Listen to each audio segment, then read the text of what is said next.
That's the crash that should have killed me.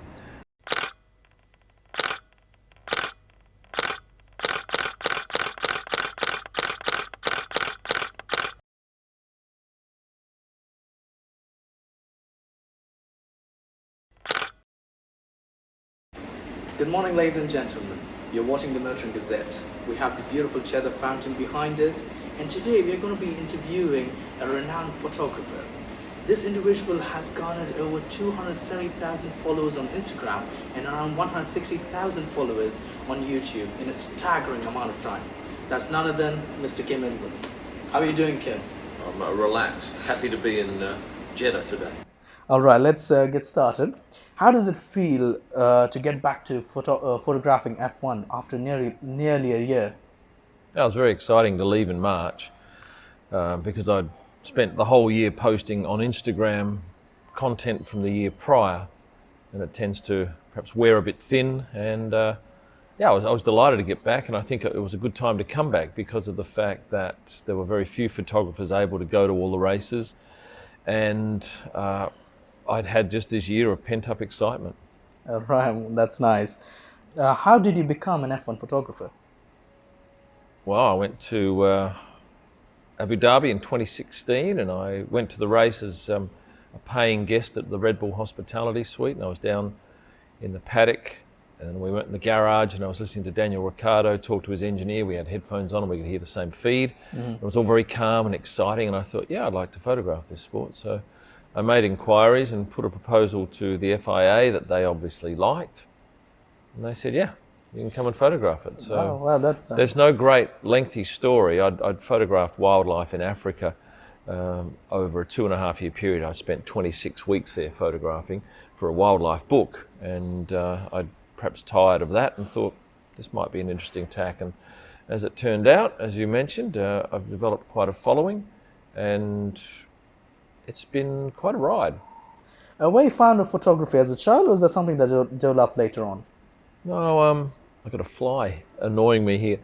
I've always liked photography, but I've never sort of been over the top with it until I went and got myself a house in a coastal town where I would spend my weekends photographing the area because I had nothing to do, and that sort of gave me a bit more appreciation for photography. So for that 7-year period, I was quite ensconced in photographing Lancelin, which is a town 90 minutes north of Perth, and then as I mentioned, decided I'd do wildlife, mainly at my wife's insistence, mm-hmm. and then took this tack. So I don't know what's next, but for the time being, I'm happy doing this.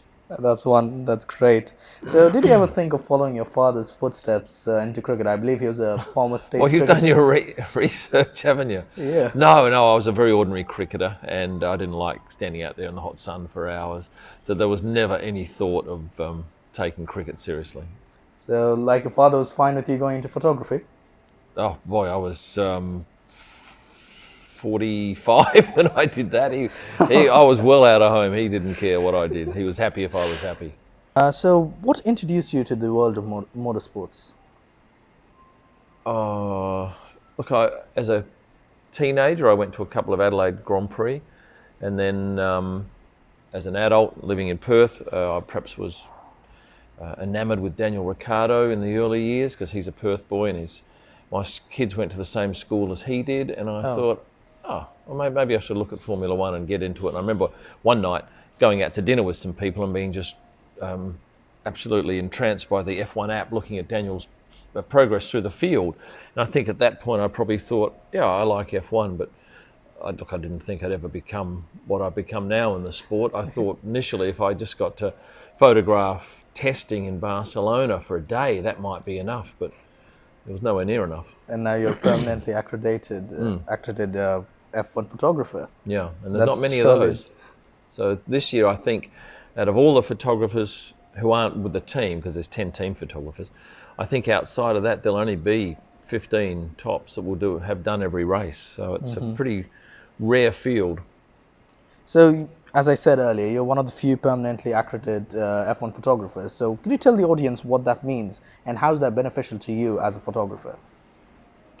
In a normal year, because this is an abnormal year, it would mean that I can go into Parc Fermé, I can go anywhere around the track, I can go into pit lane once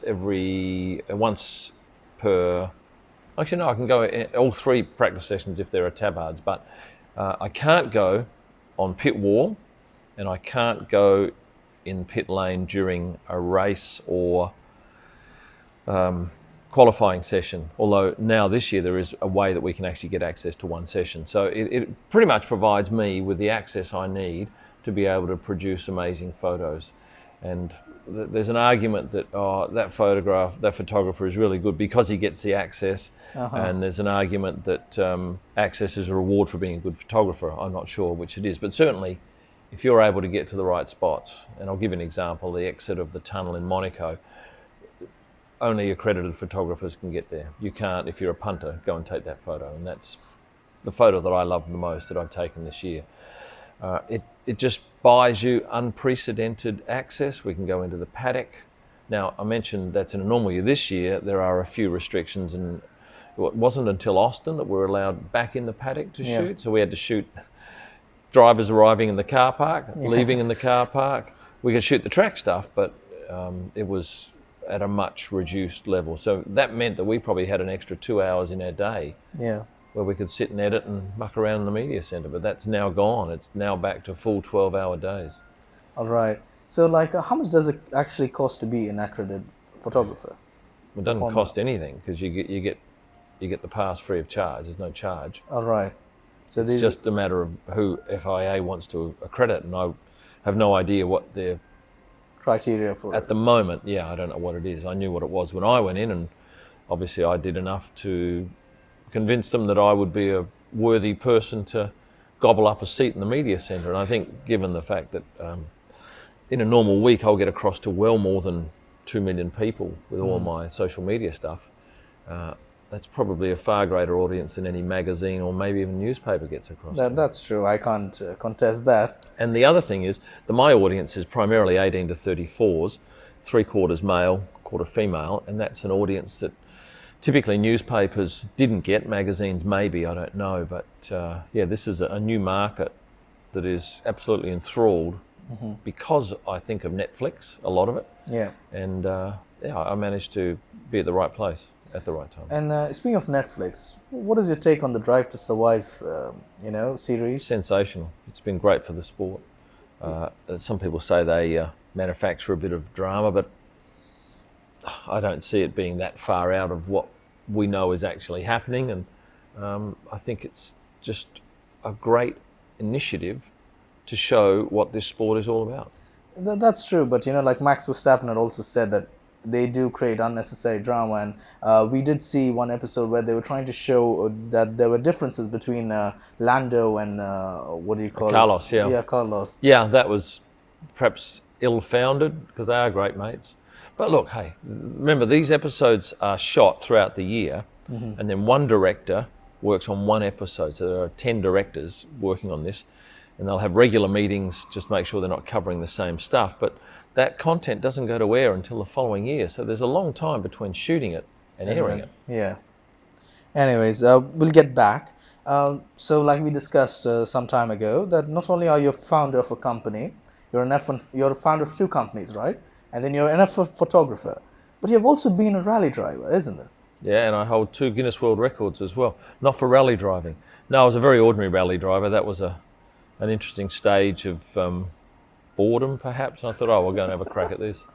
But yeah, I really should be dead. And if you get on and look at Targa Tasmania Monster Rihanna crash. Yeah, that was my next question. Yeah, that's the crash that should have killed me.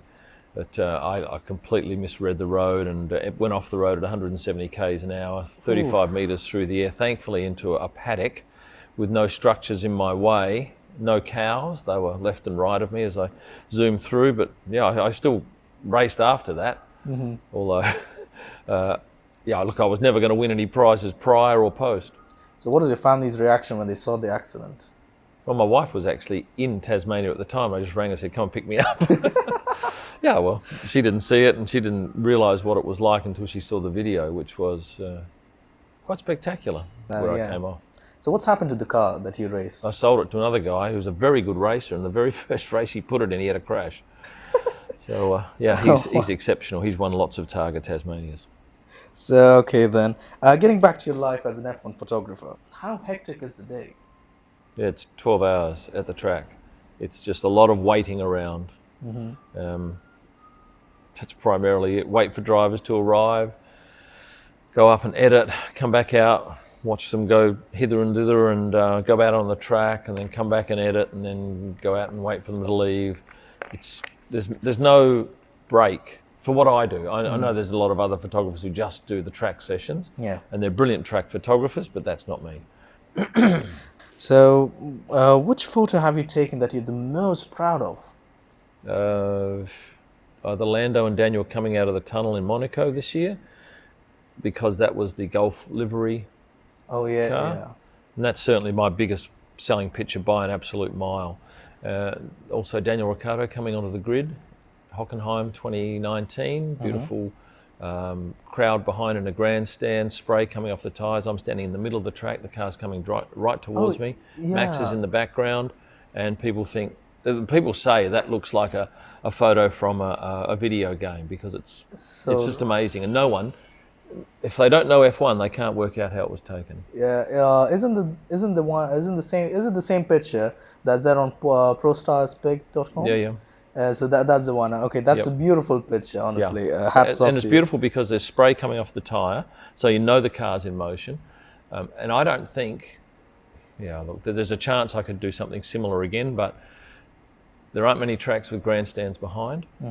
There aren't many times it rains with the cars coming onto the grid. Yeah. And you've got to be able to get onto the grid. So those three things have to all combine. Yeah, that's true. So, like, have you ever thought of enrolling that picture into photography competition or such? No, I haven't. I probably should do more, but I think I've got enough going on. All right. Then okay then. Which was the most exciting race you shot? Baku this year, just great. Those last 10 or 15 laps, Max crashing, Lewis going off, Sergio making the podium. Oh, it was just a phenomenal day. All right then. Okay, if given a chance, say for instance you got a time machine, okay, and you're given a chance, in which era of Formula One would you go back to, or go to and become a photographer there? Look, I know very little about the sport prior to me going and watching Ayrton Senna and Michael Schumacher race in Adelaide. Look, I would stay with this era. I just love it. I love the fact that I know all the drivers, most of the drivers. I love the ability to travel freely. I love social media. I don't think I would have been much chop just as a photographer for a magazine. Now, say for instance you had all the comforts. You had the cameras, unlike those huge ones with the big flash. You had the cameras of today, the technology of today, everything else.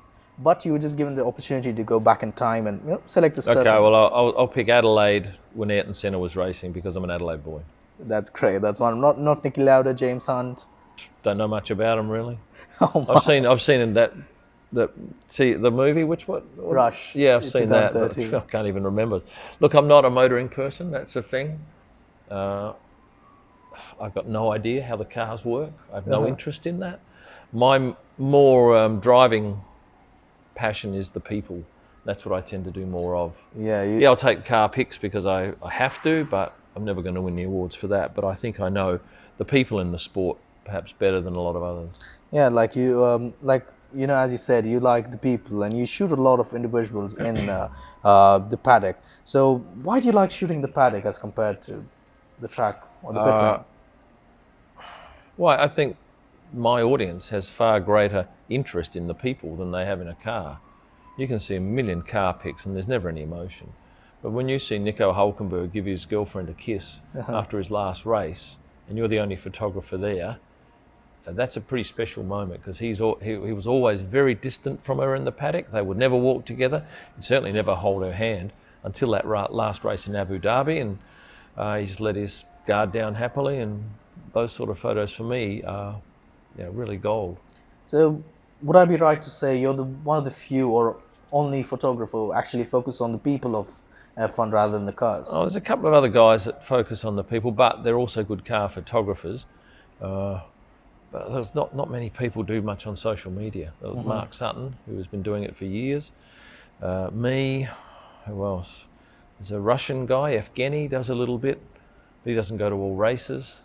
That's the drawback of being a Russian. You can't even get into America, and a few other drawbacks. But yeah, look, I think it's a limited market for what I do, and I understand why. Is because if you're an F1 photographer and you're being paid to do a certain job, you've got to go and do that job, and it might be taking photos of people at a corporate function at the track. Yeah. Now, if you're doing that, you're not down waiting in the paddock for Charles Leclerc to walk out with his girlfriend at the time. So that's, and I can tell you, like I've just recently got involved with TikTok big time. I started pushing that, and I went from 4,000 followers to 84,000 in 6 weeks. And I put up a picture last night, a video last night, which dealt with Max's girlfriend, Kelly Piquet. Yeah. It's had 400,000 views in 14 hours, and it'll get to 1 million, I think, probably in 4 weeks, maybe less. So that to me, like the no car picture. But only. Yeah, if I do a video about how I took this car picture, it's not going to get anything like that. Yeah, because you have actually, to be honest, I applaud the growth that you have, gained over so many years. Like, not years, 2019, I believe you started uploading on Instagram, YouTube. 18, two-thirds the way through 18, I had a crack at Instagram, and 2019 for YouTube, maybe even 2020, I can't remember. No, 2019. 2019. So, and At then, my son's insistence that I had to do YouTube, and the first video I did, he said, "Oh, you're not putting that up." I said, "Why? That's disgraceful. How have you recorded that?" And I said, "I just used my webcam off my computer." He said, "No, we're not doing that." so I was actually about to ask you that. So was he the one who gave you the idea to do behind the scenes for F1, or? Yeah. Well, he's the one that suggested I had to use YouTube somehow with Formula One. It was then up to me to come up with my angle. So you plan on giving him any, the YouTube's ad revenue to him anytime? It's never going to make him rich. It's not going to make me rich. It covers some of my accommodation at best. But for the same amount of work in 3 years' time as I'm doing now, it can be a very profitable exercise. All right, then. So who's the most photogenic individual you've encountered in F1?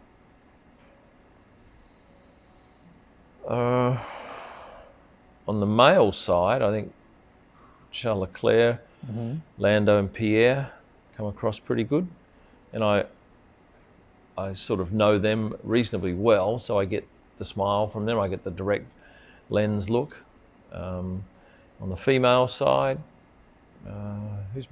Kelly Piquet is very good for me. She's huge. When you put a picture of her and Max up, it does 2 to 3 times what a picture of Max does. Because people want to see the girlfriends. It's a curious thing, but it's all my top 4 videos are women videos on YouTube. Yeah, the wives and girlfriends of Formula One. All right, so what's your favorite F1 moment? The first thing that I thought of was 2019 at the end of the season. Charles Leclerc had finished with Sauber, and on the first day of testing, he wasn't driving. He was driving the second day of post-season testing, and he sat up at the first corner, late in the day with the Ferrari shirt on. It was the first time he had the Ferrari shirt on. And I happened to be up there, and I took a really beautiful shot of him, and I put it up on my page, and then I flew back to Australia. But before I flew back, he sent me a note saying, "Could I run that picture on my page?" And I said, "Yeah," and I sent him the picture. And I had 8,000 followers when I got on the plane to come home. And when I got home, I had 10,000 followers because of his one-off picture. Yeah, so Nice. that sticks in my mind. Right then. So who do you think is going to win the championship, Max or Lewis? I would bet on Max, and I would hope. Look, I don't mind if Lewis wins this one and Max comes second. I want it to go down the wire in Abu Dhabi. I want it to be so close that race is a mega race. That's what I'm aiming for. Yeah, I pray the same, Yeah. All right. Have you heard of NFTs? Yeah, I've sold a few. Oh, you sold a few. So, like, how's the response been with NFTs? Initially, great. My son did it all. I know nothing about it. Absolutely nothing. Except the fact that I sold 4 of my pictures, I think, very quickly at what I thought was a pretty good rate for no real work. Whether it's going to last, whether it's going to be a thing of the future, clueless. It could be the thing of the future, to be honest. And I feel like I should have to get an interview with your son too. But he's very clever. He's very driven. No, nice to hear He that. became a helicopter pilot Oh, in a year and a half without me knowing. In Oh. fact, not just a helicopter pilot, he got his commercial license in a year and a half. mashallah, that's And really then nice.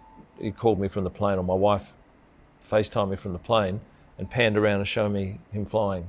Had no idea. How do you keep such a thing a secret? You tell me. Because I was home for that year, for most of that year, for 2020. Okay, now we've discussed earlier, you're a founder of 2 companies. You run pretty good businesses. Why become a photographer who has to go through all the, trouble, stand in the heat, long hours, You tell running me. around? You and tell then- me. I just thought it would be a good challenge. And initially, as I said, I was happy to shoot one day at testing in Barcelona, and that might appease my interest in it. But look, it's a challenge now. It's a challenge to see where, at the moment, I'm just looking at TikTok and thinking, I want to get to 100,000, because at that point you can get revenue from TikTok. I don't know how you do it. I don't know what the model is. I don't know whether it's a cent a video or $1 million. But once you hit that 100,000 mark, it's like a door opens and you get a look into something that you've got no idea about. And much the same as YouTube. Like, I didn't know what was possible on YouTube, and quite a lot's possible. So why don't you just, go back to Australia, do a 9-to-5 job, relax? No, I don't want a job. I've never done a job. I like the challenge. And it's like when you travel, as I do, I travel well, and I go to some amazing places, and I meet some absolutely amazing people. I couldn't get that at home. I don't go out in Perth. I don't even live in Perth. I live in Lansing, which is 700 people, and not much happens there. So there's a final question I'm going to ask for the interview, and I think I'd already spoke to you about this. 5 cars, money no objection. What would they be? A Renault Twizy, that little one-seater. Really? Yeah, I'd use that in Lansing. That'd be fun. I don't think it's even available in Australia. I'd get a 22-window VW vintage camper van, Okay. because I saw one in Austin the other day at a place called the Petrol Lounge, which was stunning. I'd get the Porsche 9.5. I can't remember which one it is, but it looks like the Batman car. I get that. Do you mean the 918, Yeah, maybe. the hybrid? It's got the thing at the back, the round bits at the back. I don't even know the model, but it's. I've got a 911 turbo, but it's 10, 11 years old now. Still a nice car, but I'd love that. 2 more. What did I decide on? Valtteri Bottas's Mercedes. Oh yeah, that's a beautiful one. Yeah, which I featured in my last video, 23 more things you need to know about F1, because I thought that was a very sexy car. And maybe I'd get an old VW Beetle, and I'd put lights all over it. Right, so do you think you'd go for like rally car aesthetic or just put lights? No, I want to put all these colourful lights over it and just program it, because I did used to do some amazing Christmas lights, which got people excited in Perth, but that got too popular, and then I got bored with that. So I think this would be a nice thing to dress up a VW Beetle in LED lights and have the whole thing pulse and change colour. So they're my 5. Right, I was actually expecting more of Lamborghinis and Bentleys, but wonderful choice nonetheless. There you go. Except for the Twizy, I'm kind of confused. Well, I see those at the track a lot, and I think they'd be very handy in my little country town. Better than a motorbike, and they just look crazy. All right then. So yeah, thank you so much for everything. And well, that's the end of the interview. Thank you so much for coming with us, and I really appreciate it. It is a pleasure. All right then, thank you.